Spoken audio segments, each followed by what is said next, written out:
Assalamualaikum warahmatullahi wabarakatuh. Bagaimana kabarnya hari ini, anak-anakku?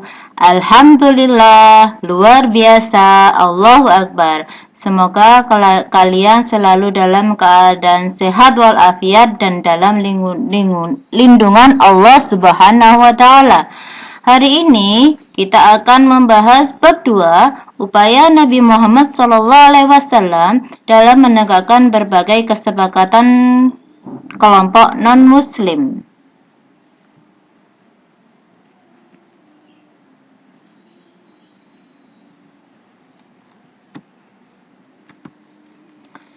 Kesepakatan perdamaian dalam Piagam Madinah. Piagam Madinah adalah kesepakatan antara umat Islam dan non-Muslim untuk hidup berdampingan dengan rukun dan damai di Madinah. Masing-masing pemeluk agama menjalankan agamanya dan harus saling menghormati. Mereka hidup dalam satu kesatuan meskipun beragam agama dan sukunya seperti Indonesia yang semboyannya Bhinneka Tunggal Ika, berbeda-beda tetapi tetap satu. Di Madinah tidak hanya didiami oleh kaum muslim Ansar dan Muhajirin saja loh, tetapi juga kaum Yahudi dan masyarakat Arab yang belum masuk Islam. Dalam masyarakat yang majemuk ini, Nabi mengajarkan saling menghormati antar pemeluk agama.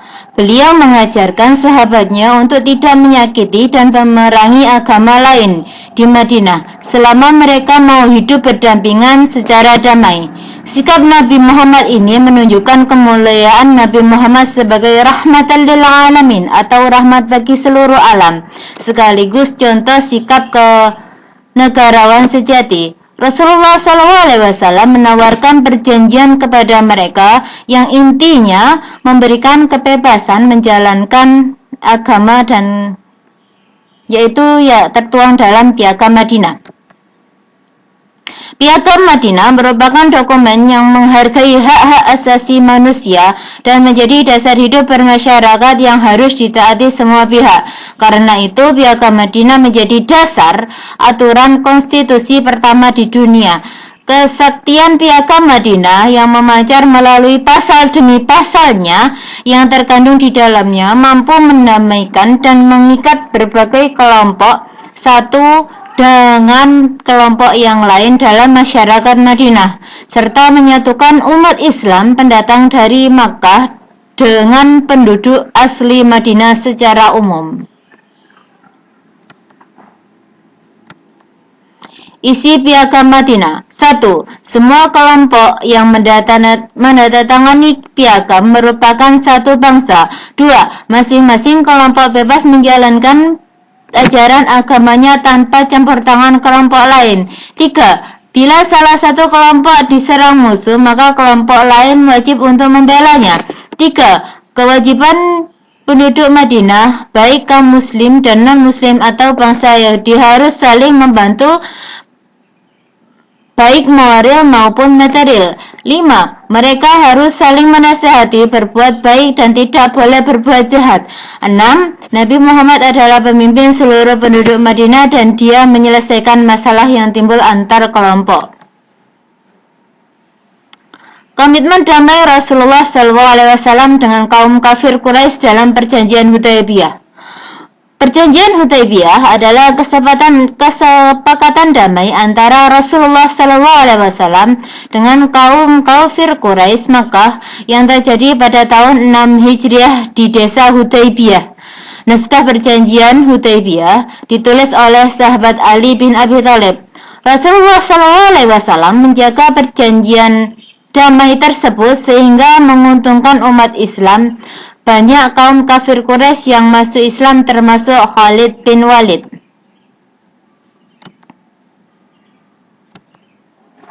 Pada tahun ke-6 Hijriah, Rasulullah Muhammad SAW bermaksud ke Makkah untuk melakukan ibadah haji ke Ka'bah beserta 1.400 orang kaum muslim. Kedatangan beliau dan para sahabatnya diketahui oleh kaum kafir Makkah. Mereka kemudian mengirim pasukan di bawah pimpinan Khalid bin Walid agar menghadang kaum muslim di tengah jalan. Namun, pasukan tidak berhasil karena Rasulullah menggunakan jalan lain menuju Makkah. Sebelum tiba di Madinah, Rasulullah dan sahabatnya berkemah di Hudaybiyah beberapa kilometer dari Makkah. Kemudian Rasulullah SAW mengutus Utsman bin Affan untuk menemui kaum kafir Quraisy. Maka menyampaikan maksud kedatangan tersebut. Rasulullah mengumpulkan sahabat di bawah pohon, menanyakan kesediaan mereka untuk selalu setia bersama Rasulullah dan tidak akan meninggalkan beliau. Peristiwa tersebut disebut dengan Baitur Ridwan. Kaum kafir bergetar ketakutan dan mereka melepaskan sahabat Utsman, mengutus sahabat Amr menemui Rasulullah SAW untuk berdamai. Permintaan damai tersebut diterima oleh Rasulullah. Pada awalnya, sahabat menolak perjanjian tersebut karena kaum kafir Quraisy mencoret lafal Bismillahirrahmanirrahim dan Muhammad Rasulullah. Akhirnya disepakati perjanjian damai antara Rasulullah dan kaum kafir Quraisy. Maka perjanjian ini dikenal nama Perjanjian Hudaybiyah. Isi Perjanjian Hudaybiyah: 1. Peletakan senjata antara kedua belah pihak selama 10 tahun. 2. Orang kafir Quraisy Muslim yang datang kepada Muslim dengan tidak seizin walinya hendaklah ditolak kaum Muslim. 3. Barang siapa yang hendak membuat perjanjian dengan Muhammad diperbolehkan, begitu juga siapa yang membuat perjanjian diperbolehkan. 4. Kaum Muslim tidak mengerjakan umrah di tahun ini, akan tetapi ditangguhkan sampai tahun ke depan.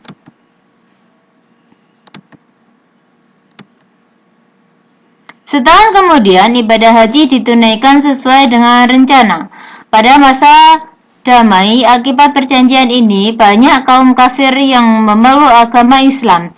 Mereka tidak khawatir lagi diperangi karena adanya perjanjian damai tersebut.